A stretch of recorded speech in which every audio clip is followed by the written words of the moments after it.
François Sénat du Frappu. Je voulais juste faire sortir d'abord des particularités de Montréal, parce que je crois qu'il y a des gens qui vont pouvoir en ajouter à ce que je dis, mais effectivement, Montréal n'est pas une ville comme les autres, pas une région comme les autres, ne serait-ce qu'en raison du pourcentage de locataires qui est de loin supérieur à ce que c'est le cas au Québec. On voit quand même sur les 5% des ménages qui sont locataires à Montréal, qui sont pour une bonne part des locataires à faible revenu. Donc, c'est déjà une différence. La deuxième chose, et là c'est important parce qu'on parlait tout à l'heure de remonter les taux de logements occupés, on disait que ça varie. Ben, une des choses qui varie notamment, c'est le besoin pour des grands logements. Des logements pour les familles, des logements de 3 chambres à coucher et plus. Ben, à Montréal, on vit de très sérieux pénurie de logements dans plusieurs grands arrondissements. Et quand on parle de grands arrondissements, ben, c'est l'équivalent d'assez grosses villes ailleurs au Québec. Je pense par exemple à l'arrondissement d'où moi je reste.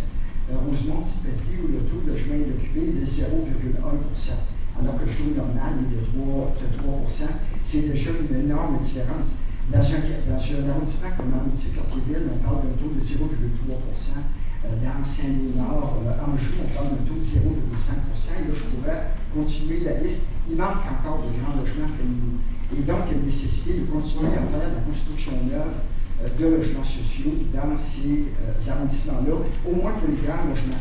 Par ailleurs, une autre caractéristique de Montréal, c'est la qualité du parc de logements. On a un grand nombre de logements qui, selon les statistiques officielles, ont besoin de rénovation majeure. Je pense, par exemple, on dit à Montréal que c'est un logement sur 10 selon l'enquête nationale pour les ménages qui ont besoin de rénovation majeure. On sait, puis il y a beaucoup de gens qui pourront en témoigner, que c'est beaucoup, ça sous-estime de beaucoup la réalité, donc le pourcentage de logements qui sont des logements insalubres, qui ne sont pas sécuritaires, qui sont insuffisants, qui ne sont pas assez grands par rapport aux besoins, et de loin supérieur à ce pourcentage-là. Donc, la nécessité aussi de revenir à une formule qui a été un peu abandonnée avec la crise du logement et le besoin général de nouveaux logements, c'est ce qu'on appelle de l'achat-rénovation. D'acheter des logements vacants du marché privé, des immeubles vacants du marché privé pour les rénover, en faire des coopératives, des SBL d'habitation. Il y a aussi plein d'autres caractéristiques de Montréal, ne serait-ce que le nombre de personnes qui sont en situation d'itinérance ou qui sont à risque immédiat d'itinérance. Donc, c'est toute cette réalité-là qui fait que, oui, il va falloir que le nouveau programme tienne compte, puis puisse permettre qu'on tienne compte de ces réalités montréalaises.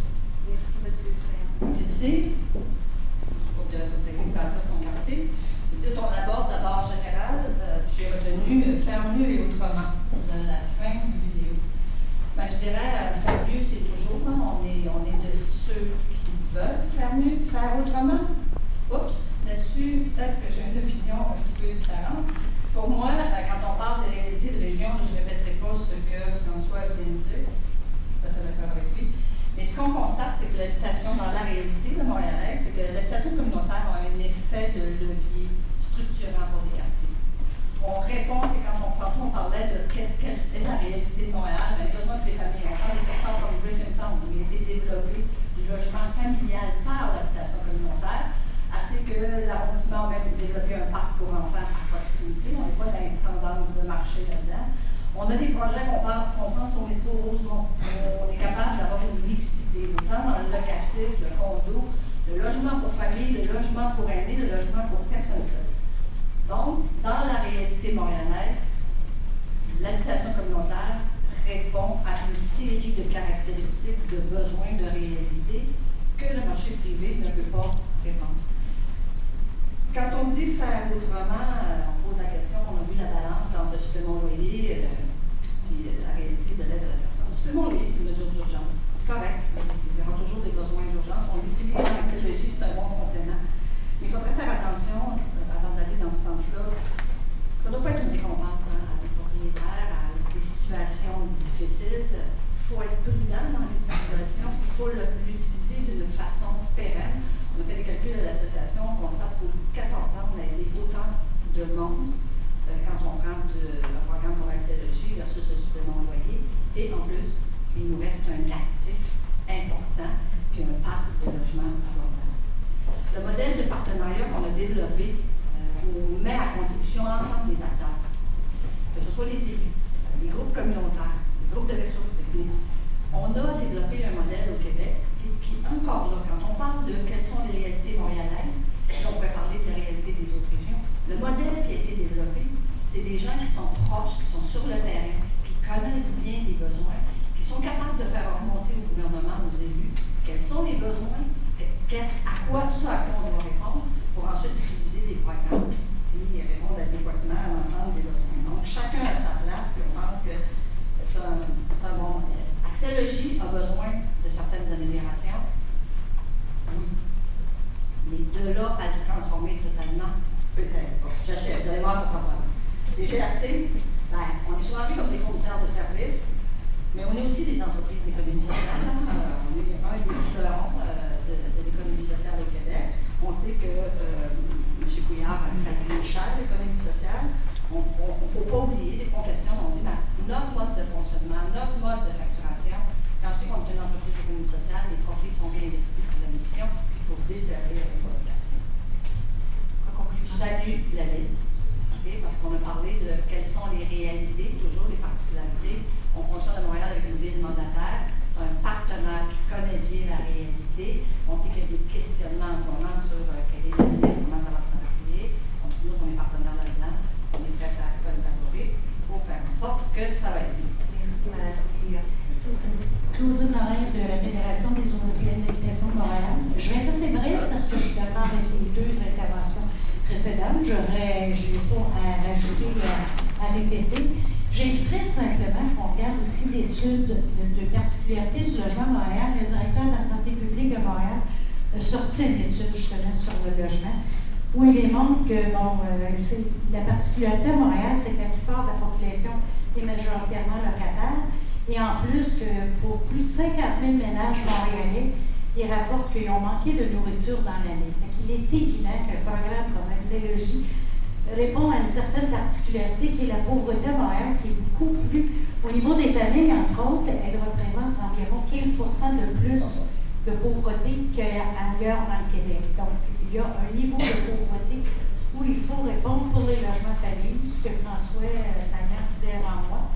Et en même temps, ce qu'on pense, nous, c'est que le programme Accès-Logis devrait aussi tenir compte dans l'amélioration que devrait avoir toute la spéculation. Ça a été dit un peu, parce qu'on n'a pas le temps de sortir du marché des terrains, de sortir du marché, entre autres, des maisons de chambre qu'on veut réduire beaucoup. C'est une particularité à Montréal pour répondre justement autant à l'itinérance, les maisons de chambre qu'on perd énormément. Donc ça demeure une particularité qui est la spéculation qui devrait être prise en compte, peut-être par des réserves foncières, et c'est une particularité de Montréal. Merci.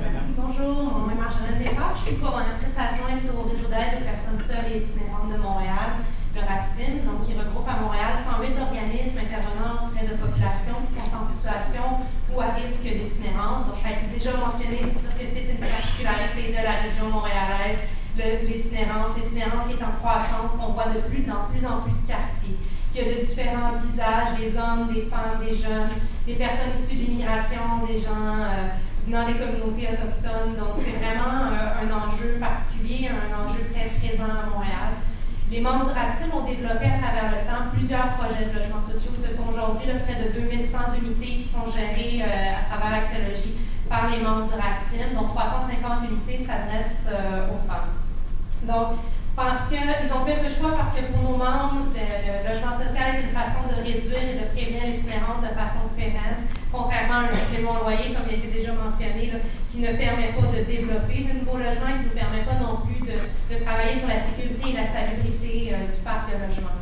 Peut-être une des particularités aussi des membres de RACIM, plusieurs groupes ont développé au sein du cadre bâti, donc dans des maisons de chambre privées, achètent encore aujourd'hui des maisons de chambre privées pour les transformer en logements sociaux avec soutien communautaire. Il y a plusieurs groupes ici qui sont dans la salle qui ont fait cette opération dans les dernières années et qui sont en voie de le faire. Par contre, ça prend Accès-Logis pour le faire, ça prend également des programmes complémentaires. Le programme de Rénovation Québec, dans lequel il y a plus de sommes maintenant depuis presque 2 ans, c'est un gros problème, on le réalise à Montréal. Ce programme-là voulait complémenter Accès-Logis dans le développement. Ça a permis à des membres du RACIM de développer des projets de logements sociaux. Donc, depuis 2002, c'était plus de 50 projets pour un total de 1000 unités qui ont bénéficié en complément d'Accès-Logis du programme de Rénovation Québec. Ce sont aujourd'hui des projets qui menacent de ne pas se faire parce qu'on n'a plus ce financement complémentaire-là.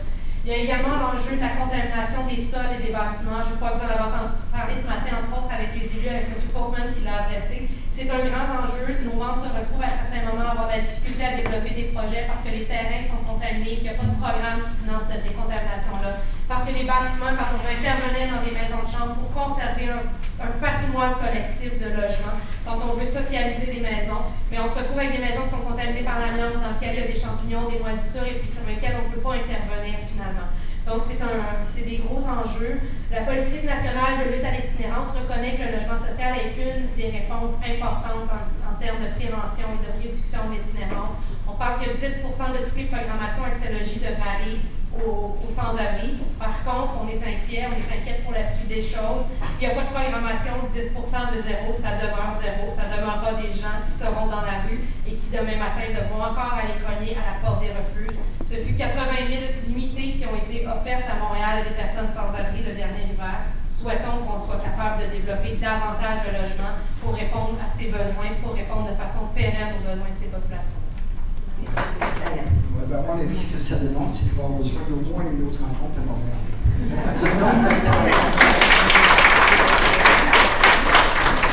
François, la journée est jeune, il est 2h30. Oui, c'est ça, mais déjà tout à l'heure, il y a des gens qui avaient des choses à dire, qui n'ont pas pu le dire. Je pense qu'il faudra tenir compte du fait qu'il y a plus d'organismes à Montréal et que des organismes nationaux, notamment ici beaucoup à Montréal, donc ça prend la place aussi des autres groupes.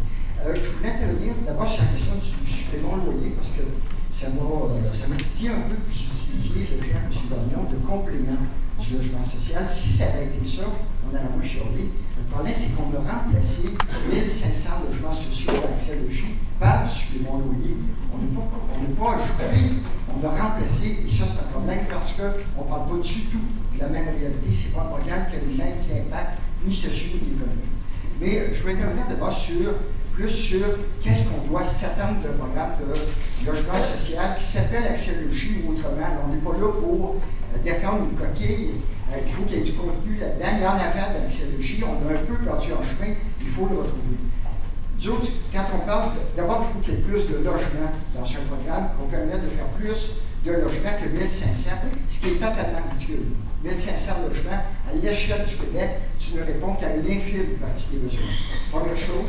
Deuxième chose, on doit faire des annonces pour 5 ans, au moins, des annonces à long terme en matière de logement social. Si on a trouvé le moyen de faire des annonces sur 5 ans du supplément loyer, je ne sais pas pourquoi on n'est pas capable de le faire avec le logement social. Autre chose, le logement social, c'est une des caractéristiques fondamentales d'Accès-Logis et que le nouveau programme doit conserver. On doit continuer de s'adresser à une variété de besoins, y compris les besoins des gens qui, dans la vie, ont comme seul problème d'être pauvres, d'être mal logés. Quatrième point, il faut des logements sociaux qui seront accessibles financièrement au maximum de gens possible. Et s'il y a des projets qui veulent s'adresser à 100% de gens faibles revenus, il faut qu'il y ait des moyens de le faire. On doit permettre la réalisation de logements qui sont accessibles physiquement à l'ensemble des personnes, y compris les personnes qui ont des limitations fonctionnelles, des personnes en situation de handicap. Il faut un programme qui est applicable partout à travers le Québec et qui puisse être adapté aux diverses réalités régionales. Là-dessus, on joint ce qui semble être une des préoccupations. Il faut un programme qui soit suffisamment généreux pour correspondre aux réalités des marchés dans lesquels les logements se réalisent. Ce n'est pas nous autres qui choisissent ces réalités-là. Les réalités qui sont là, et notamment à Montréal, une des réalités, c'est celle qu'on parlait tout à l'heure, le besoin de la décontamination compte tenu de l'état dans lequel sont les logements. Et finalement, je veux insister là-dessus, tout programme de logement social à l'avenir doit continuer de s'appuyer sur des initiatives du milieu communautaire, y compris des organismes de citoyens, des comités citoyens, des citoyennes et des organismes de défense des droits qui ont été historiquement, qui sont encore à l'origine de beaucoup de projets qui accompagnent ces projets-là, y compris lorsqu'ils sont réalisés, ces projets-là. C'est-à-dire que oui, il faut s'appuyer sur les initiatives du milieu, et pour faire ça, il va falloir aussi que le milieu communautaire soit continué à être financé pour faire ça. C'est le cas avec Accès-Logis, avec la contribution du secteur, et ça doit demeurer. Merci, M. Sagan. Alors, bonjour tout le monde, je suis David Quédillon, directeur de l'Office d'habitation de Montréal. Je vais choisir les sous-questions qui me plaisent plus, comme la troisième. Comment accélérer le processus de livraison des unités annoncées? Je pense que ça, c'est crucial. On va juste savoir que chez nous, on a 25 000 ménages qui sont en attente programme de logement social. C'est 25 000 ménages, c'est à peu près 60 000 personnes si on inclut les enfants dans ces familles-là. Puis il y a des listes d'attente importantes du côté des coopératives et des OBNL aussi. Donc c'est clair qu'il y a du monde qui ont besoin rapidement d'une solution. Le ministre Coiteux, comme tous nous autres ici, on s'interroge sur le fait que d'un côté, le gouvernement annonce des programmations, j'ai vu le chiffre de 3 000 et 500, puis qu'on ne réussit pas toujours à les livrer rapidement, donc il y a quelque chose qui ne fonctionne pas. Donc on est tous d'accord, vous allez avoir beaucoup d'idées sur comment raffiner le programme, comment l'améliorer, comment l'adapter aux différentes régions. Je suis certain que ça fait plusieurs années qu'on en parle. Je pense que les idées sont sur la table. Moi, j'aurais envie de vous inviter à faire un rapport qui aurait comme deux phases, c'est-à-dire un rapport qui dirait quels sont les raffinements qu'on peut faire dans les prochaines années, mettons. Mais un rapport qui dirait il y a des gestes immédiats qu'on peut poser. Moi, j'aimerais que les améliorations axiologiques en aient, les évidentes, qui sont connues de tous et qui rentrent en vigueur, mettons, pour être raisonnable, 1er janvier 2017. Quand je parle de solutions évidentes, l'indexation des coûts maximum admissibles, on travaille avec les coûts de 2009. Là. Donc, je ne ferai pas un post-doctorat en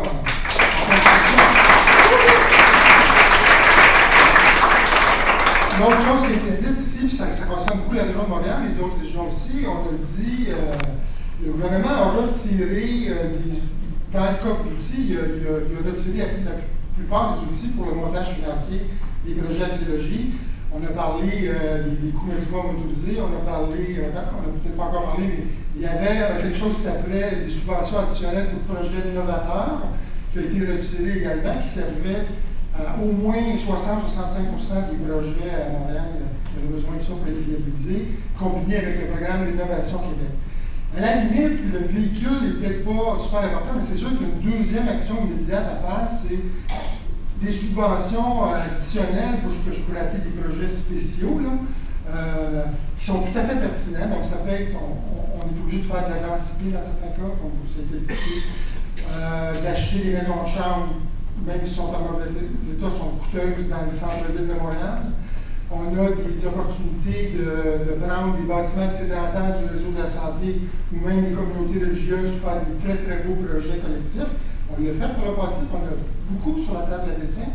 Donc, des projets aussi très désignés de transport en commun. Tous ces projets-là sont éminemment valables non seulement pour répondre aux besoins sociaux des ménages, mais pour avoir des effets structurants dans les quartiers, dans les équipements collectifs qu'on se donne. Donc, ça, là, je pense que c'est comme presque des évidences. Il me semble qu'en 4-5 mois, on devrait être capable d'aller au Conseil du Trésor avec ça.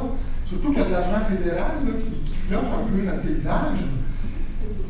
Michel, moi je me souviens d'engager Usain Bolt, c'est l'homme le plus rapide au monde, il cherche un job, il va arrêter sa carrière olympique.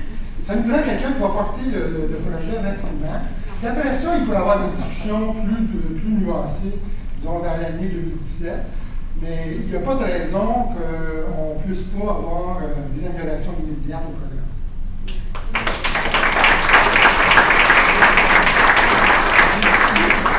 Mon deuxième point, c'est un autre sujet. Le deuxième point, c'est les problèmes vécus dans l'exploitation du parc. Vous avez fusionné les questions, puis on est rendu dans l'axiologie, mais moi je voulais en parler du côté du parc HLM. Il y a des enjeux aussi, bien sûr, du côté du parc existant de Coop et d'OBNL.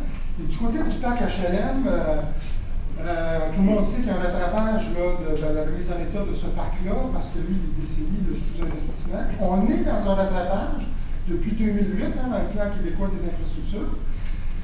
Mais il y a aussi un phénomène où, déjà chez nous, nos 20 800 HLM, il y en a 7,5% où est-ce que la contribution fédérale est terminée. Et parce que ça fait 35 ans, et à l'époque, il y a des gens qui pouvaient imaginer qu'après que l'hypothèque serait payée, ça irait bien tout seul sans aide fédérale, mais comme on a sous-investi collectivement, il y a beaucoup de travaux à faire dans ces immeubles-là comme dans les autres.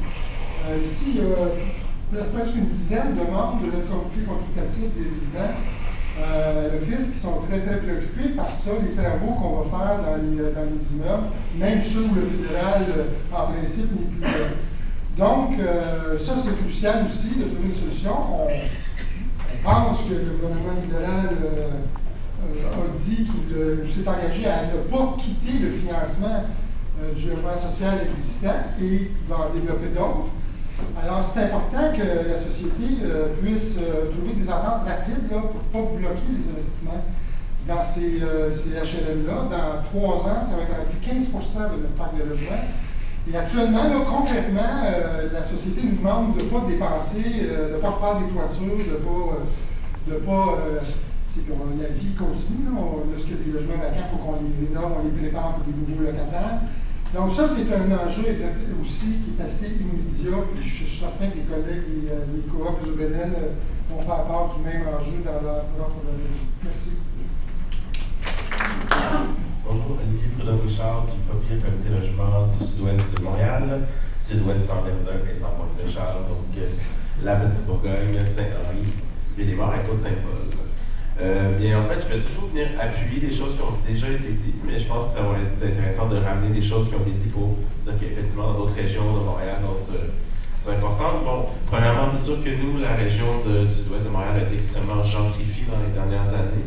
On voit juste en 2006 puis 2011, les prix des loyers ont augmenté de 15 puis le prix du revenu médian a augmenté de 1,3 Donc vous voyez que les gens, de plus en plus, dans le fond, ont de plus en plus de difficultés à payer leur loyer. Et plus de 2000 personnes, en fait, payent plus que 80 de leur revenu pour ce logement. Autrement, ce qu'on remarque ici dans le sud-ouest, en fait, c'est qu'à cause de la gentrification, il y a eu beaucoup de construction de condos. Donc, naturellement, la valeur des terrains a énormément augmenté. Ça a été nommé finalement, en fait, par la dame qui était juste avant moi. Dans le secteur Griffintown, où il y a eu une grande construction finalement d'OSBL et de coopératives, les logements qui ne sont pas subventionnés sont à des prix assez proches du marché. Pour la plupart des locataires qui viennent chez nous, des requérants, pour demander du logement social, c'est très très rare que ces locataires-là puissent se payer ces logements-là. Ils ont besoin d'un logement subventionné. Donc effectivement, est-ce qu'on fait du logement social? Est-ce que c'est abordable pour des gens à faible revenu? On se pose des grandes questions. D'autant plus, pour pouvoir boucler ces projets-là, souvent de coopératives, on doit faire des coopératives avec beaucoup de logements, 80-90 logements. Le modèle coopératif est beaucoup plus difficile à appliquer dans un grand ensemble. Le modèle coopératif a davantage été développé pour des plus petits ensembles où on peut ensemble, dans le fond, gérer la coopérative. C'est sûr qu'on s'inquiète beaucoup à long terme de ces grandes coopératives-là, qu'est-ce qu'ils vont devenir, parce que ça va être naturellement plus difficile, surtout quand il va y avoir certaines problématiques à l'intérieur de la coopérative. Autrement, aussi dans le sud-ouest, nous, c'est sûr qu'on se rappelle de l'époque dorée, en fait, on a des vieilles coopératives PCMLP où l'ensemble des locataires elles sont subventionnés, donc des coopératives où tout le monde paye 25 de son revenu. Puis on remarque qu'en fait, on a ça et on a un grand parc de HLM dans la petite Bourgogne. C'est en fait ces deux choses qui font qu'encore dans le sud-ouest, il y a encore des locataires à plus faible revenu qui peuvent vivre dans ce secteur-là. Je pense qu'il faut continuer à construire, c'est pas parce que le taux d'occupation augmente que pour autant, comme dans le secteur aussi, le taux d'occupation augmente. Mais quels sont les logements qui restent? Pourquoi les taux d'occupation augmentent? Peut-être parce que les locataires à plus faible revenu ne peuvent plus être dans ces logements-là, donc ils quittent les quartiers. Donc je pense qu'il faut pas oublier non plus qu'il faut continuer à construire du logement social, qu'on ne peut pas se retrouver avec une autre crise du logement.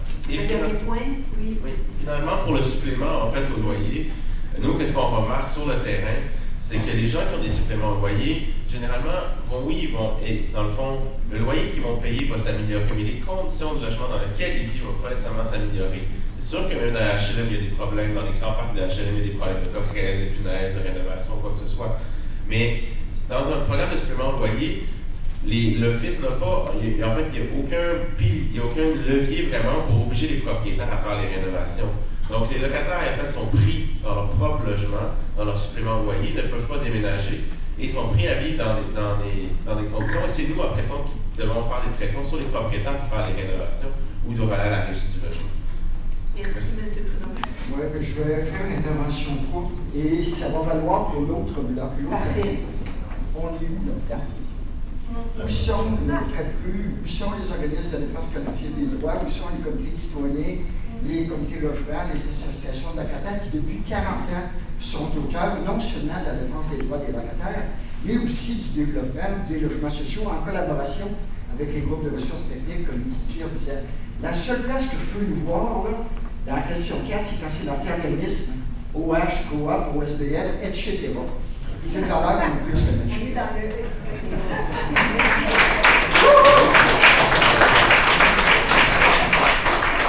Monsieur Saillant, vous avez été invité. Moi, nous, on se parle souvent, la porte est ouverte. Je pense que vous êtes un partenaire, vous travaillez, on travaille ensemble. Je pense que la société d'habitation, vous ne fermez jamais la porte. Puis quand il faut être franc, il faut se donner des affaires.